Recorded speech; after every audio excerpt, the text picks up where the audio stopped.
Kunal had spent weeks planning the perfect proposal. He wasn't rich, but he had a sincere heart and dreams bigger than his paycheck. Working long hours as an accountant in Lagos, he saved every naira he could to buy a simple ring, one he hoped would make Zainab smile. That evening, he took her to their favorite restaurant, his palms sweating as he rehearsed what to say.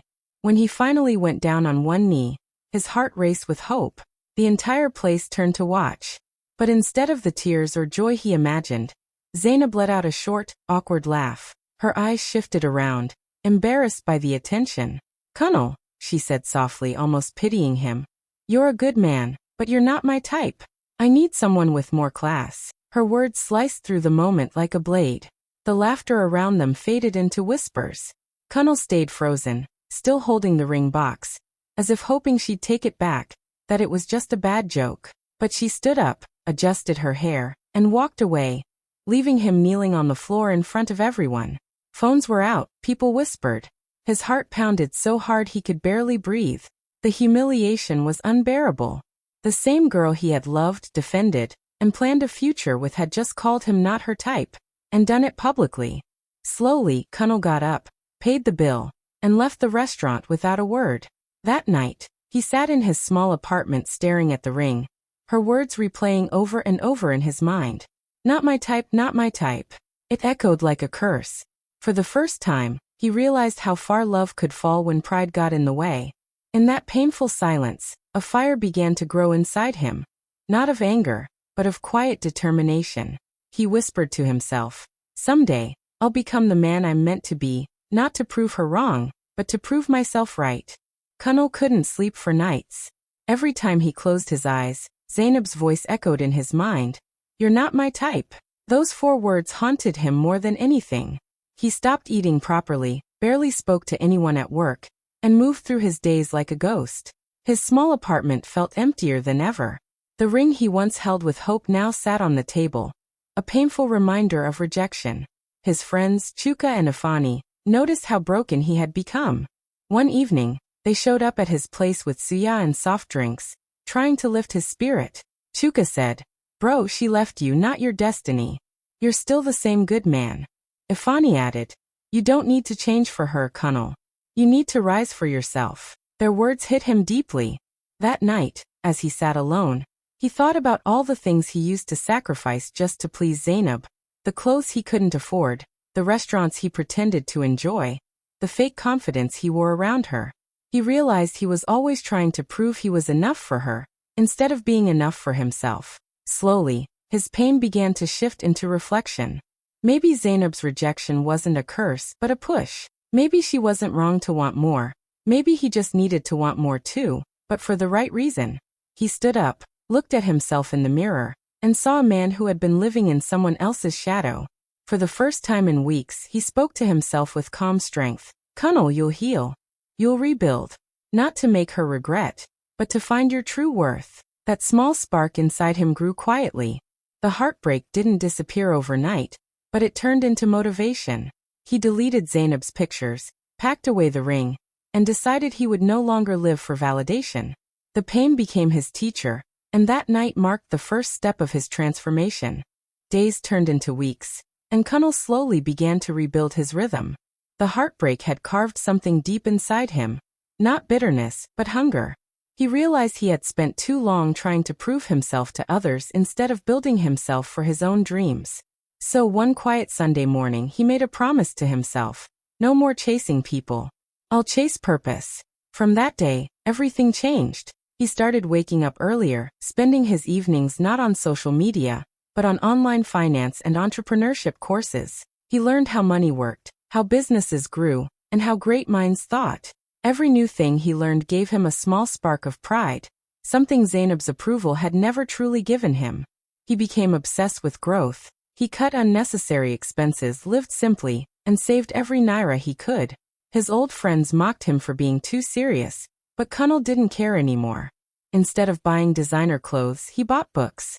Instead of late-night outings, he spent hours watching business lectures. Slowly, his mindset began to shift, from a man who once begged for attention to one quietly preparing for greatness. He joined a small online group for young entrepreneurs and began learning about investing. At first he made mistakes and lost some money, but each loss became a lesson. He wrote down everything, studied harder, and came back stronger. The fire inside him grew with every small victory. His confidence was no longer loud or forced. It was calm, steady, and real. For the first time in his life, Connell felt free. He wasn't living to impress anyone. He didn't need validation from Zainab or anyone else. When he looked in the mirror, he saw a man building something lasting, one step at a time. His nights that were once filled with tears now carried a quiet focus. He didn't have everything figured out, but he was finally on the right path. Connell had stopped chasing love and started chasing legacy, and deep down he knew this was.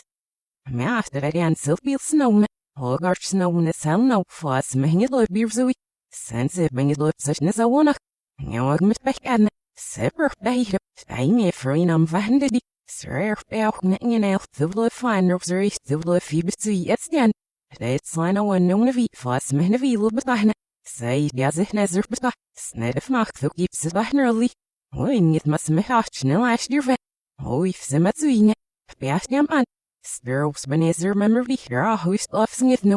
Start never went scenery off the Eva so were sharp. Snell that slime big smash must. He'll siller after we snatched him a fake we fit.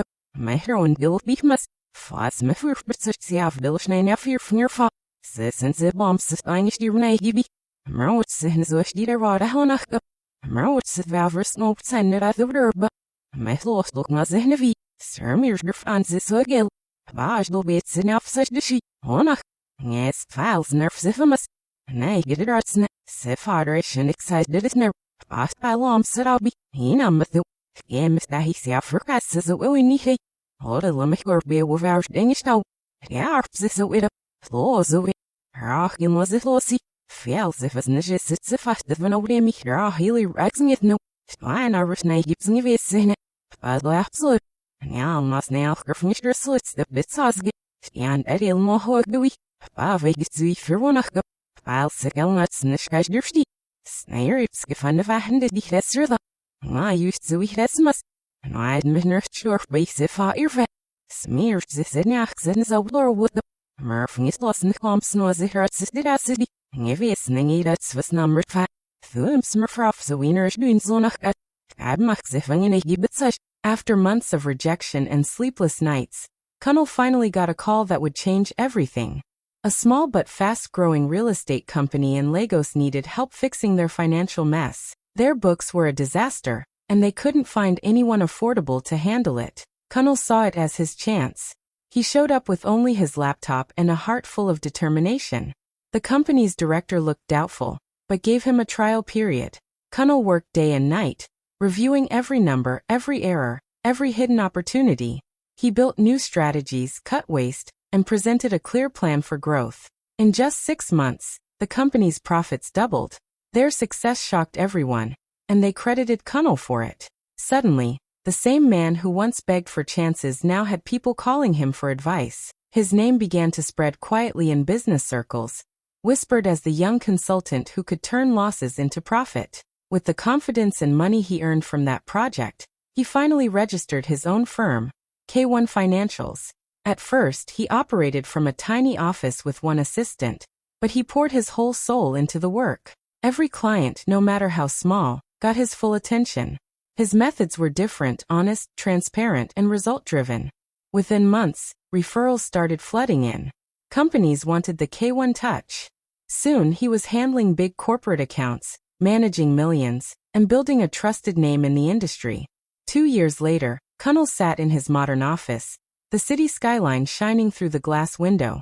A journalist walked in to interview him for a business magazine featuring young entrepreneurs redefining finance in Nigeria. As the camera flashed, he thought about how far he'd come, from being called not my type, to becoming one of the most sought-after consultants in Lagos. His success wasn't loud. It was earned through pain, discipline, and faith. And as he looked at his framed magazine cover later that night, he smiled quietly. This wasn't revenge. It was redemption. Connell had finally become the man he always dreamed of being. Success had changed Connell's life, but he never let it change his heart. He stayed humble, still greeting his office cleaners by name and helping young graduates find their feet. One evening, during a client's office renovation, he met Aisha, an interior designer with calm confidence and a bright smile. She wasn't loud or showy, but there was something graceful about how she carried herself. Their first conversation was about design and business, yet it flowed so naturally it felt like they'd known each other for years. Unlike Zainab, Aisha never asked about his car or his salary. She was more interested in his ideas and values. Over the weeks, their paths kept crossing. They started sharing work tips, coffee breaks, and late-night talks about dreams and fears. Kunal noticed how she listened without judgment, encouraged him when things got tough, and celebrated even his smallest wins. Her presence felt peaceful, like a home he didn't know he'd been searching for. He didn't have to impress her. He could just be himself. Aisha admired his humility and how he treated everyone with kindness despite his success. "You've built something great," she told him once. "But what makes you special is how you stayed grounded." Those words touched Kunal deeply. Their friendship slowly turned into love, the kind built on respect and understanding, not appearance or status. When Kunal finally asked her to be his wife, it wasn't a grand public event, just a quiet proposal in the park where they often met to talk about life. Aisha said yes with tears in her eyes, not because of who he had become, but because of the man he always was. Their wedding was simple yet beautiful. A small garden ceremony surrounded by close friends, family, and laughter. No cameras, no show, just pure happiness. As Kunal looked at Aisha walking toward him in her white dress, he felt something he had never felt before: peace. This was his new beginning. A chapter written not with pain, but with purpose and love. Kunal finally realized that true happiness doesn't come from proving yourself. It comes from finding someone who sees your worth without needing proof. Months after his wedding, Kunal's company was thriving. One morning, he received an invitation to speak at a major business seminar organized by one of Lagos's top corporate networks. It was a huge honor, the kind of event where CEOs, investors, and professionals filled the hall. Kunal accepted with gratitude, seeing it as a chance to inspire others with his story of resilience. On the day of the event, he wore a tailored navy blue suit that perfectly fit his calm confidence. Aisha, stunning in a simple cream gown, stood beside him, holding his hand as they entered the grand venue. Cameras flashed, whispers spread across the room. People recognized him from magazine covers and success interviews. But one pair of eyes froze the moment he walked in: Zainab. She was seated near the front, working as part of a client company attending the seminar. Her jaw dropped slightly when she saw him. The same Kunal she once rejected for not being her type now looked like a completely different man, poised, confident, and surrounded by admiration. Her heart skipped. She couldn't believe it. The memory of that night at the restaurant came rushing back. His nervous proposal, her laughter, and those cruel words. Now, standing before her, he looked like the kind of man she once said she wanted. As Kunal moved through the crowd, people reached out to greet him. He smiled politely, unaware that Zainab's eyes were following him every step. When his gaze finally brushed past her, he paused for a second, then offered a brief, respectful nod and continued walking with Aisha. That small gesture cut deeper than any insult ever could. Throughout the event, Zainab couldn't focus. Every time Kunal smiled or spoke with confidence, she felt a sting of regret. He wasn't trying to show off. He didn't need to. His success spoke louder than words. Sitting there, Zainab realized the painful truth. She had walked away from a man building his future, and now she was watching him shine in the very world she once thought he'd never belong to. Kunal stepped onto the stage with calm confidence, the room buzzing with Lagos's top business minds. The spotlight caught his tailored suit, his posture steady, and his voice clear as he began to speak. He didn't start with his success or wealth. He started with his journey, the struggles, the rejections, and the nights spent doubting himself. He spoke about heartbreak, about losing someone who didn't see his worth, and about the fire it sparked inside him. Every word resonated with the audience. Heads nodded, eyes glistened, and people leaned forward, hanging on every lesson he shared. He talked about discipline, resilience, and believing in oneself even when the world seems against you. He described sleepless nights, failed attempts, and sacrifices, selling his car, investing his last naira, and working tirelessly to build his dream. But he didn't brag, he inspired. He made everyone feel that their struggles could become stepping stones if they dared to stay focused and true to themselves. Then near the end, Kunal paused, looked around the room, and his gaze landed briefly on Zainab. He spoke slowly, deliberately, words carrying the weight of his journey. Don't look down on anyone building their tomorrow. You might end up watching them from your past. The line hung in the air like a silent hammer, and a ripple of awe passed through the audience. Phones were out. Whispers spread. People began to applaud, standing up one by one, until the entire hall was giving him a standing ovation. Zainab's hands gripped her notepad, but she couldn't meet his eyes. She looked down, heart pounding, unable to speak. The realization hit her like a storm. The man she once rejected, humiliated, and dismissed had become someone she could only admire from afar. Every word he said, every gesture, every ounce of calm confidence screamed the truth she had refused to see before. She had lost him not because he lacked anything, but because she never recognized his worth when it mattered most. Kunal ended his speech with a gentle nod, thanked the audience, and walked off the stage with Aisha by his side. The standing ovation continued, but for Zainab, the applause was a silent confirmation. She had watched someone she once dismissed become everything she wished he could be, in someone else's story. After the seminar, the crowd slowly began to disperse, leaving Kunal and Aisha collecting their things. Zainab lingered nearby, hesitating, her steps slow. Finally, she gathered the courage to approach him. Her usual confident demeanor was gone, replaced with awkwardness and uncertainty. "Kunal," she began softly, almost like testing the waters. "You've changed so much. I'm proud of you." Her words were polite, but her eyes betrayed the mix of admiration and regret she felt. Kunal turned to face her, his expression calm and gentle. He didn't smirk or show any bitterness. There was only quiet strength in his gaze. "No, Zainab," he said firmly but kindly. "I didn't change. I just stopped trying to be enough for the wrong person." His voice carried neither anger nor malice, only truth. The words hit her harder than any public humiliation ever could. She opened her mouth, wanting to say something, but no words came. Aisha, standing beside Kunal, offered a soft smile. Kunal turned slightly, placing a hand on hers, and introduced her politely. "Zainab, this is my wife Aisha," he said. The warmth in his tone was unmistakable. Yet the message was clear. His life had moved forward, and she was now an observer. Zainab's eyes flickered between the two, realizing the depth of what she had lost. Kunal gave a small nod, signaling the end of the conversation, and turned away. He didn't linger, didn't give her a chance to argue or explain.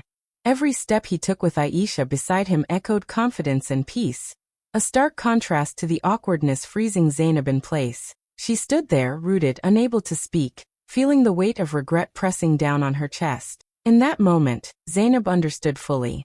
The man she once dismissed wasn't impressive because he had changed for her. He was impressive because he had never tried to be someone else for anyone.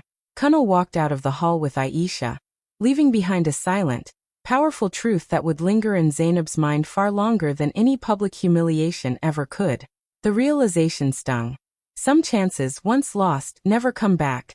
The evening air in Lagos was warm, filled with the soft hum of city life. Kunal and Aisha walked out of the seminar venue hand in hand, their steps calm and confident. Cameras flashed, capturing the couple in a moment of quiet elegance.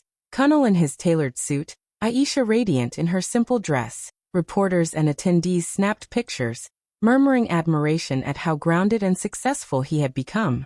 Every smile, every nod they exchanged seemed effortless, a symbol not just of achievement, but of grace earned through struggle. From a distance, Zainab watched them leave. Her heart sank as she took in the sight. The man she once dismissed, now walking beside a woman who matched him in calm confidence and beauty. She felt a sharp pang of regret, the kind that comes from knowing a chance has passed forever.